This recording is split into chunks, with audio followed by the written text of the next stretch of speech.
Hey kids, it's Mr. Flar here, hope you're well. Welcome back to the channel and another bike review. And this bike that I'm on today, and let's face it, you've seen from the thumbnail that it's the new Triumph Speed 400.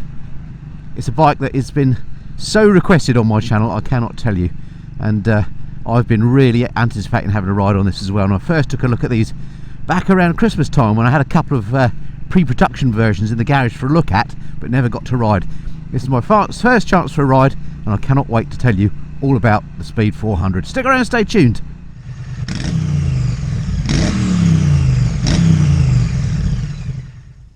Okay folks, so yeah, I am a little bit late to the party perhaps on the Speed 400. There are loads of reviews on the internet about these bikes, because these were available in India where they're built from last year, and they've been available to buy in this country from, well, around about February, March time, I think. So people have already got these bikes. So apologies, I'm a bit late to the party. It's just sometimes how it works. But, well, spoiler alert, boy, was it worth the wait. Because this thing is an absolute hoot. Before I get into that, let me show you around the bike. Here she is then, the Triumph Speed 400. And I really must stop saying she. I keep getting told off about referring to motorcycles with any sort of gender. And these days, of course, I have to be cognizant of these sort of things, and I should be calling it they. So here they is, a cute looking little bike, I think you will agree. And yeah, let me just show you some of the things I particularly like about it. I love that big Triumph logo on the tank, which is properly lacquered in there. The paint scheme on here, very nice indeed. This obviously is the black one, but if you look closely, this back bit's slightly grey, and this is gloss black, and this is sort of metallic grey. It looks really nice. Comes in a blue and a red as well. They're all very nice colours actually. Nice to see Triumph doing some bright colours again. Let me just show you something I do like, which is the light on here. If I just turn her on and then show you the running light, check that out. I really like the way they've got this ring around the edge there, and then when you put it on full beam you get this top bit lit up as well. But that looks really cool as a running light, doesn't it? I personally love the gold forks. I know not everybody do love them, but I do like the looks of them. What else to point out? The exhaust looks okay. Triumph have done that clever thing making it look like a single pipe running from front to back, but of course all the Euro 5 gubbins is under there in a unsightly box. But I wonder if you can actually take that out and get a bit more noise out of it. I don't know, but yeah, she does look a nice little bike, doesn't she? Okay, welcome back aboard the little perky Triumph. So much for how she looks, and she looks great. What does she ride like? Well, as you've already gathered, flipping brilliant. It's such a nice bike, this. I'm quite lucky because I can compare this with bikes that I've ridden recently. I had the Royal Enfield Classic 350 for the last 6 months, or the first 6 months of this year. I also recently rode the KTM 390 Duke, and I've ridden the Hunter 350 from Royal Enfield as well, which are all bikes in this sort of category. And I have to say, this knocks spots off all of those immediately. When you jump on it, it just feels so lightweight. We'll go through all the specs in the usual way shortly, but yeah, it's just dead easy to move around the garage. And then when you get on it, it just feels light and agile. It's flipping brilliant. And this motor, wow. I mean, it's not going to win any races. It's not super, neck snapping fast. It's not like it wants to pull your arms out the sockets like my Speed Twin does with the 1200cc engine. But for a 400, it's pretty darn perky, in pretty much every gear as well. Like in 6th, I can roll on and she just wants to pull away. Really, really nice engine. Anyway, let's not get ahead of ourselves. Let's first off talk in the usual way about comfort on the bike. Well, basically, I cannot fault the comfort on here. It feels a very familiar riding position if you're used to riding a Bonneville. The bike doesn't feel small or cramped. I'm a medium-sized fella at 5'8", and I weigh 75 kilograms or thereabouts. And this was just the perfect size for me. So confidence inspiring around these corners as well. Loads of grip on this admittedly lovely warm day that I'm riding it. The tyres on here are actually Pirellis, I think. There's certainly no lack of grip. Anyway, so back to the comfort. Yeah, so the riding position, very familiar if you're used to riding Bonnevilles. Handlebars are quite nice and wide. My legs are in a relatively sporty position. It does remind me, funnily enough, very much of my Speed Twin. It's the same sort of riding position as that. And the seat itself is nice and comfy, and it being this sort of, long seat means you can move around a bit as well. So you've got a few, if you are taller than me, you've got some options for moving around on the seat. I'm sat properly upright, I'm not canted forward. This is a properly all-day comfortable bike. I'd have no hesitations riding this on tour all day, no problem at all. No weight on your wrists, anything like that. It's brilliant. Right, let's come up this little bumpy road and see how the suspension does. This bike is a value for money bike. It's less than £5,000, so it's built to a price. But let's just see how the suspension copes with my bumpy test ride, or road, I should say. That's all right, I have to say. It's a little bit crashy over those extreme bumps there. But generally speaking, the damping is nice and soft. I can't feel anything bottom me out. I can't feel the shocks slapping on the stops, and there's no horrible feeling of anything feeling cheap. I have to say, it does not feel like other value for money bikes that I've ridden. The ride is quality and such fun already. This is one of the most fun bikes I've ridden this year. As much as I love the KTM and the smaller Royal Enfields, this just knocks spots off it, I tell you.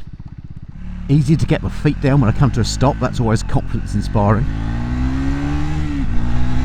And then the gearing is quite nice and long actually. You don't run out of revs early on, and every gear, of which there are 6, seems to have plenty of go. I mean, this thing puts out around about 40 brake horsepower, so not a lot, but it's ample for these country lanes. Fantastic little thing.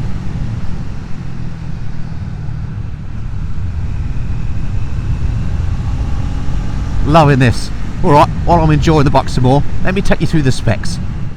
Alright, let's whiz through these numbers then, as ever, starting with the engine. 398cc liquid cooled unit, putting out 39.5 brake horsepower at 8,000 rpm and 37.5 newton meters of torque at 6,500 rpm. To put that into perspective, it's about twice as powerful as the Royal Enfield Hunter 350. Brakes on the bike, taken care of on the front here by this single disc, and it's got a bi-brake caliper on there. That disc is 300mm and it's a 4-pot caliper. At the back you've got a 230mm disc with a single pot bi-brake caliper. These splendid gold forks here, this suspension on here, 43mm upside down big piston forks. They give you 140mm travel on the front. At the rear there you can see it's got a little gas canister for what they call a gas monoshock RSU with external reservoir and preload adjustment. That gives you 130mm of travel. Seat height on the bike is a nice and low 790mm. The wet weight of the bike is 170 kilograms wet, which I think makes it one of the lightest bikes I've ever ridden. Tank capacity on the machine 13 litres. Expect frugal riding of about 80 miles per gallon, I reckon. Electronics wise, well, none really, but it has got ABS and traction control.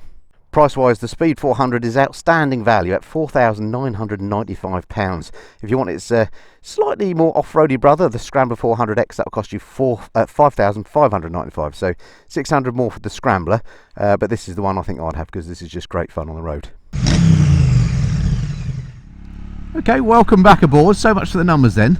I've got this slightly bit of faster road. Let's do some acceleration, see how she goes. First gear. Okay, she does hit the limiter at about 20. And then again about 40, and then flat out. Wow, she goes way beyond legal speeds very easily. What a great little thing. I'm loving this. Even enough power to do an overtake in 4th with plenty of go. It's not one of those smaller capacity bikes where you're going to think, oh, dare I overtake, have I got enough oomph? Because it has got enough oomph. Now, it's a single cylinder machine, so there are a few vibes, but they're not intrusive anyway. They're enough to make you realise you're on a motorcycle, and I quite like that actually. Gives it a bit of character. In fact, it gives the bike a lot of character. I can feel the vibes through the seat mainly, not so much through the pegs or the grips. So they're not going to give you tingly hands or anything like that, I don't think. I've noticed some blurring in the mirrors at certain RPM levels, but again, the mirrors are absolutely fine. I like these little bar ends, they look great. The gearbox on this bike, absolutely lovely. In the time I've been riding it, I've had no missed gears, no false neutrals, no trouble finding neutral, and the clutch on it is nice and light as well. Great to see 6 gears as well on a bike of this capacity. Right, what I want to do is just see what this is like. It's called a Speed 400, so let's see what it's like. I'm going to go up here, Cop Hill. There's a very famous road here on the left, which used to be used for speed trials. So let's give it a quick thrash up here. Here we go. Fairly quickly hits the limiter when you're going for it. and I'm having to ease off now. Man, at high speed, it feels great. I'm accelerating up this hill in 6th, no problem at all. Some bikes like this you slow down on, and the airflow is nice and smooth as well. There's no turbulence hitting me, even though it's a little naked bike with no fairing at all. Yeah, it takes after its name, I think. Speed 400 is pretty speedy. Right, nothing behind me. Let's just check these brakes. Not bad on the front, not the sharpest in the world. Again, they're not super high spec. They are the cheaper Vibray brakes, as we saw, but they work absolutely fine. Again, it's a light bike, so you don't need massive braking. Let's just try again. Not much fork dive, you don't feel the ABS kick in. Let's just try the rear. Rear's very nice as well, actually. So the braking, I would say, is more than adequate for this bike. It's got a nice predictable feel about it, and you don't feel the ABS cutting in too soon, as you sometimes do on these cheaper bikes. So how's the Speed 400 at slow speed control? Well, really lovely. Let's just slow down here, look. Second gear, 10 miles an hour. No jerkiness on this single cylinder engine. Absolutely lovely. Smooth as you like. Fueling seems fine. Liking that a lot. Yeah, there just seems to be enough of everything on this bike. Right, I'm going to come up here to do my now essential part of my bike reviews. Go into the train station, just see what the bike's like, moving it around in a parking spot, because that way I can see what it's going to be like, you know, to actually live with, lugging it about in your garage, that sort of thing, and also what the turning circle is like. I think I know the answer to both those things already here, but let's just go up to my favourite spot and do a comparison. Right, where's my spot? I'm looking for one that's got tyre marks in the middle, where somebody's been doing illegal donuts. This looks like it just here.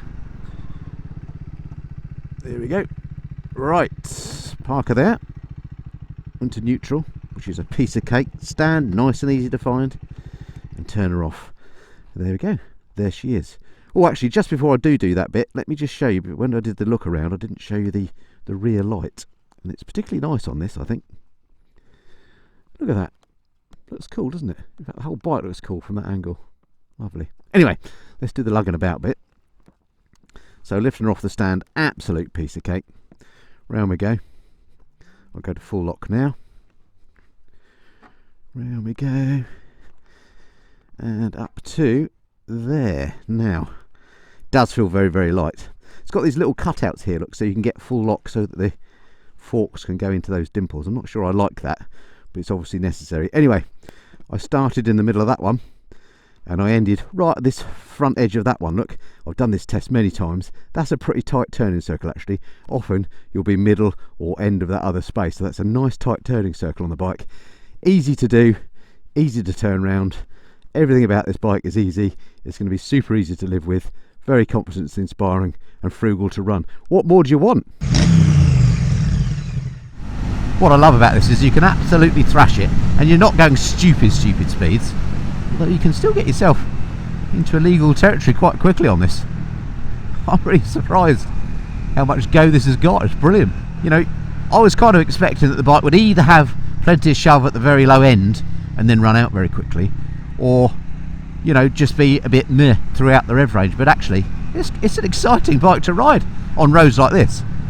Of course, if you're on a motorway or something, it's gonna run out of puff, although I think you'll be able to cruise at 70 miles an hour, no problem at all, with plenty more to give as well. Another thing I love about this bike is that the controls are just very simple. There's nothing here complicated. There's no riding modes or anything to distract you. It's just a good old-fashioned basic motorcycle. The controls are all very easy. They're a little bit lower quality looking and feeling maybe than normal standard Triumph stuff, but not by much. They're certainly, and I'm really being picky here, they're perfectly as good as any other bike in this category, if not better quality in terms of the overall, where they're mounted and so on. And I love this little display here. I love the fact that you've got an analog clock, and then you've got all the other bits you need, including a fuel gauge, actually in the little LCD window on the right there. I would say that doesn't look quite as high quality as other Triumph displays, but again, I'm being very picky. I'm just trying to find where have they cut costs here.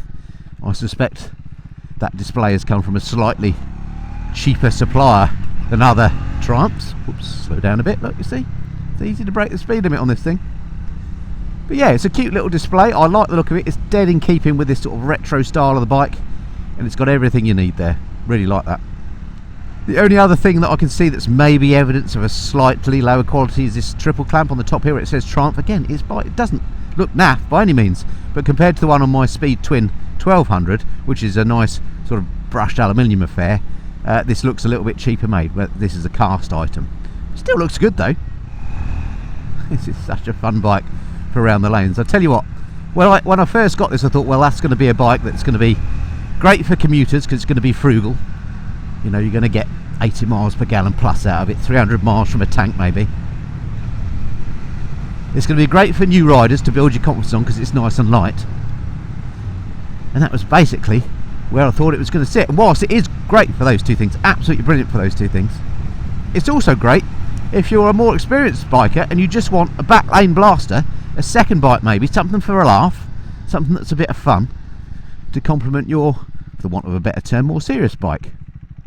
Gearbox is lovely, no trouble finding neutral. I've had no false neutrals or anything like that. And then look, while I'm stopped at traffic lights, I can show you, if I put the brake on, I can get my feet flat on the deck, both sides at 5'8" with a 32-inch leg, so no problem as far as confidence is concerned with this bike. It's a very confidence inspiring machine. This single cylinder thumper sounds great. It's got just the right amount of noise to it. It's got the right amount of noise in it to again remind you that you're on a motorcycle, and just to give you that sort of visceral fun. Part of the joy of motorcycling, as far as I'm concerned, is things like the noise the bike makes, and this just has a nice low rumble to it. I just can't get over the way it handles. It just feels great on the corners. I'll tell you what, it'd be great to get a bunch of mates on these and then go to a track day. That'd be hilarious. So I said earlier in the review, I'm in a good position to compare this against some of its rivals like the 350 Royal Enfields and the KTM 390 Duke, which I loved. And well, as you will have gathered, I think this knocks spots off both those. If I'm going to buy any one of those bikes, then I'd definitely go for this. Pricing wise, I think the KTM is about £500–600 more expensive than this, so this definitely wins because I prefer this over the KTM on all respects, the ride, the looks and everything. Whereas the Royal Enfields come in a little bit cheaper. I think probably maybe £1,000 cheaper, something like that. So you've got to bear that in mind. You know, £1,000 cheaper in this market, a £5 bike is a lot of money, and it's 20% difference. Is this more than 20% better than the Royal Enfields? Well, frankly, yes, it absolutely is. This is 70% better than the Royal Enfields. It feels just better put together, and it goes way better. For an engine which has got similar size, you know, capacity, albeit this is liquid cooled and the Enfields are air cooled, which is what makes the difference. This puts out twice the horsepower of the classic 350.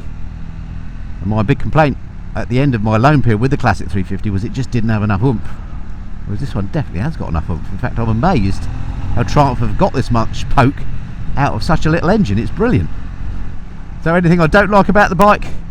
Not really at this point. I mean, you've got to bear in mind it is built to a price, so things like the elastic bands holding on the cables here, which is something I don't like, but it's on a cheap bike, so I accept that. I can't think of anything about this that I don't like at the moment, but I do need to ride it some more, which I will do, and I'll bring you a follow-up video in a couple of weeks when I've finished with the bike, just to bring you any lessons I've learned or any quirks I've found out. I'll try and find some things that I don't like about the bike to bring them to you, because I don't want to be too gushing about it. But you know, people that have bought these already have told me that they absolutely love it, and I can absolutely see why. This bike has been selling like hotcakes here in the UK. It is primarily designed for the Indian and Asian markets. It's built in India under a joint agreement, I think, with Bajaj. But it's you know, it's every inch a Triumph as far as I'm concerned. They're selling well, I think, in India and Asia, and they're selling really well in the UK as well, for the purposes that I just mentioned. People that want a second fun bike, or just a cheap to run commuter, or your first big bike to learn your craft on. It's a brilliant thing. So it is a massive thumbs up from me. This is one of my favourite bikes of the year, no doubt about it. Thank you to Triumph for letting me borrow the bike. Thank you to you, as ever, for watching the video. Do leave your comments below if you're an owner, if there's anything about the bike that you don't like. So point me towards those things so I can pay a bit of attention. And yeah, hit the subscribe button if you want more on this bike. There'll be more coming soon. And I look forward to speaking to you then. Until then, this has been the Mr. and Flyer. Cheerio.